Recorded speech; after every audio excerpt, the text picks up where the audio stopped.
Dealers, I don't have to tell you, but a dealership that only has a customer visit once is leaving thousands of dollars on the table. On today's episode of Beyond the Showroom, we're going to talk about why repeat customer business is so important. Hey guys, I'm Greg Jones for Motorcycle and Powersports News. Joining me, as always, is Maggie Stevens of Powersports Playbook. Maggie, today we're talking about repeat customers and how important they truly are. Yeah. And why dealerships should start to think more like a restaurant. Yes. Right? Yes. A good restaurant has tons of repeat customers. Yes. They build an experience that brings people back in, and dealerships should be the same way, right? They should. So you want to talk a little bit about maybe what some of those things are that dealers can work on to make sure they have repeat customers? So I know we've talked about this in an article in the past with MPN, but I love repeat customers and making that one of the metrics. Everyone loves their KPIs. Make that as one of your KPIs, key performance indicator, in case you don't know what KPI is. Not everyone uses the jargon, so no shame. But I love to see that as one of the benchmarks for a healthy dealership or a variation of a canary in the coal mine. If your retention is low, there's normally two problems that you're running into. Either A, you're doing all your transactions under a general name, so like literally no name or John Smith, and you're not taking those transactions and putting them to the proper people, or your retention really is that bad. But it's all fixable. I always say everything's always fixable, right? What we want to be, I think the best I was able to hit was about 39% retention ratio. So that means 39% of my customer base over 6 years came back over and over. And as we got bigger, they came back. As they got bigger, we came back. And you love that number. Yeah. And you want to chase that number. So I know on average what I hear out on the street is 10, 20, 25% is pretty common. So if you're in the 30s or above, you're killing it. Yeah. Now it's pride at that point. You want to get that magical 40 or something like that, or magical 45. Sure. But it's definitely possible, for sure. And it's such a healthy way to look at your dealership because, like you pointed out, we've talked about this before. If you were a pizza joint and you were selling pizzas, you don't want to sell pizzas to one person once a year and be like, okay, this is how I'm going to survive. Yeah. You would die. You completely would go under. You're like, okay, I want everyone in this neighborhood to be buying one or two pizzas from me a month. I want them to come back. So what do I need to do to have them come back? Same concept in Powersports. Just because we're motorcycles or side-by-sides or anything like that doesn't mean we have to completely abandon, universal principles of selling. So even though they might only buy a machine maybe once every 3 years, they're still going to need to service it. They're still going to need gear. They're still going to need to do maintenance, all of these other things. Maybe they want to come back and buy the extended warranty because their time limit's coming up.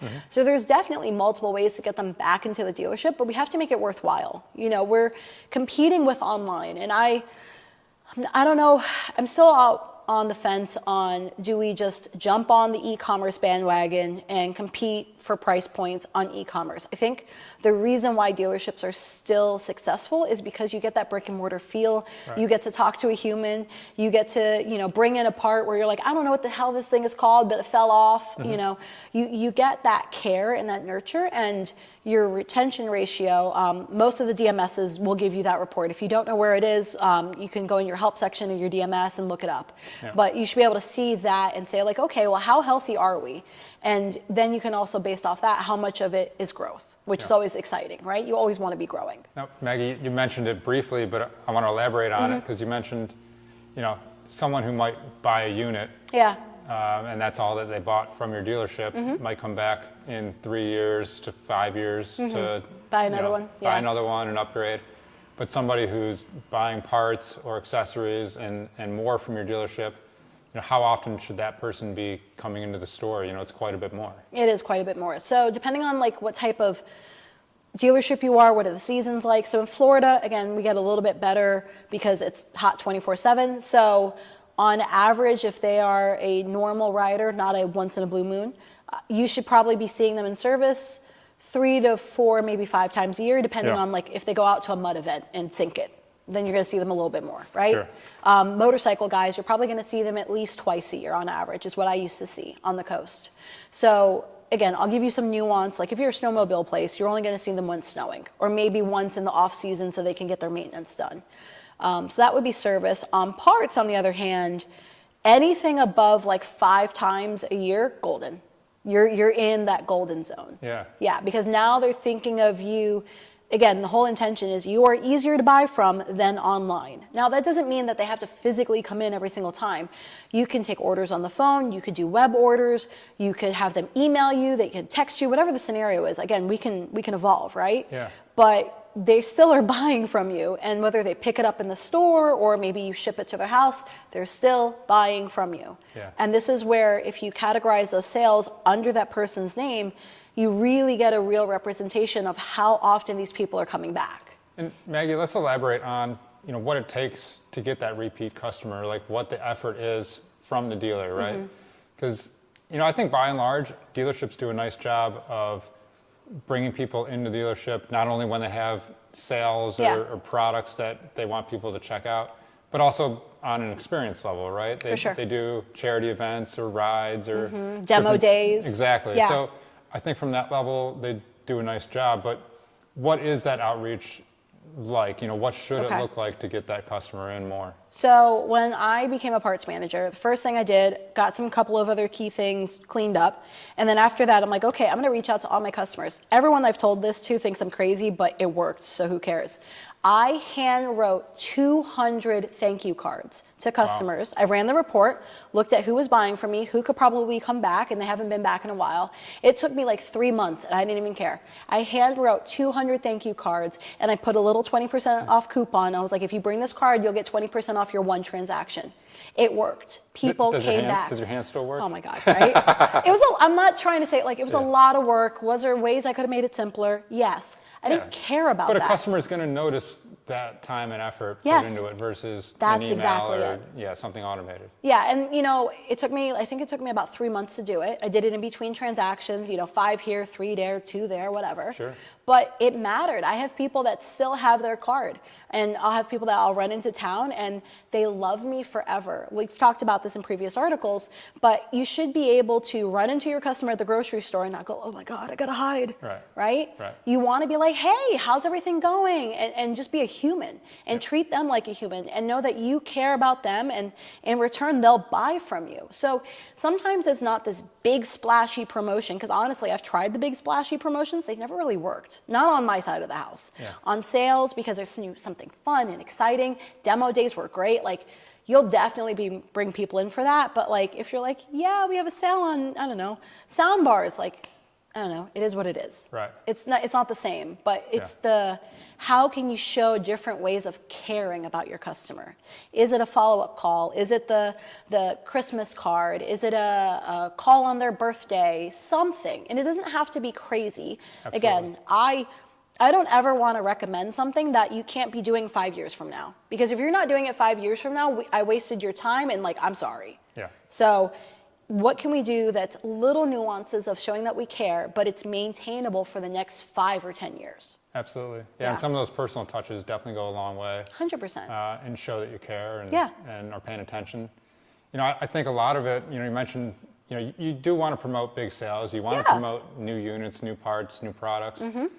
But from the customer's perspective, they know they're getting sold to. Yeah, right? 100%. They're like, I'm going for that free cookie. Right. And so you got to intermix the selling to and the experience stuff. Yes. The other reasons that they should be at the dealership beyond some of that. So I think that's good. We've all gone to the free Harley pancake breakfast and not walked away with a Harley. We just walked away with the pancakes, right? So to your point, like, sometimes it's fun, and I used to love it. I would go just to walk around and look. And sometimes it was just a kind word from this person, or my favorite is if they remember you. And again, that can get hard depending on how big you are. But if they remembered you and they're like, oh, how's the so-and-so doing? Or, your road glide, how's it doing? And you're like, oh my God, it's just that level of thoughtfulness where if you show that you care, there are people out there, and there's a lot of people out there that will go out of their way to pick up the phone and call you and wait to order from you instead of buying that product online at 10 o'clock at night. Because they trust, again, that's the thing, trust.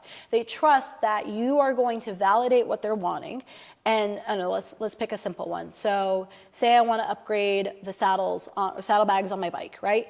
And I want these bags. And so instead of going online and buying the bags online and having them shipped to my house and putting them in, I wait till the next morning and I call my dealer and I'm like, hey, I really want these bags. Can you get them for me? Oh, sure. What is it? And you tell them what it is, whatever. They look up the part number. It's available. All of that's smooth. And they're like, but wait, this doesn't fit your bike. And you're like, oh my God, thank you for catching that. Again, the computer's not going to know. The computer's not going to stop you from making a several $100 mistake, right? Now you have the product. You realize it doesn't fit. You get mad. Yep. Now you have to send it back. Yep. Worry about exchanging. All of this, like, so much. Versus that human interaction is like, oh, it doesn't fit. But hold on. Wait. It's 2 more part numbers different, but this is here's a picture. Let me text it to you. This is what will fit your bike. Are you cool with that? Yeah, perfect. Yeah. Thank you. Here's my card number. Like, that makes such a big difference. And you're not, again, if you're on the counter and you're listening to this, like, you're not doing that much extra work. You're checking a fitment. The fitment's there for you anyway. Whether you have to go on the manufacturer website, whether you go on the dealer website, doesn't matter. But like, those little things, here's the best part. You, as the employee, don't get yelled at.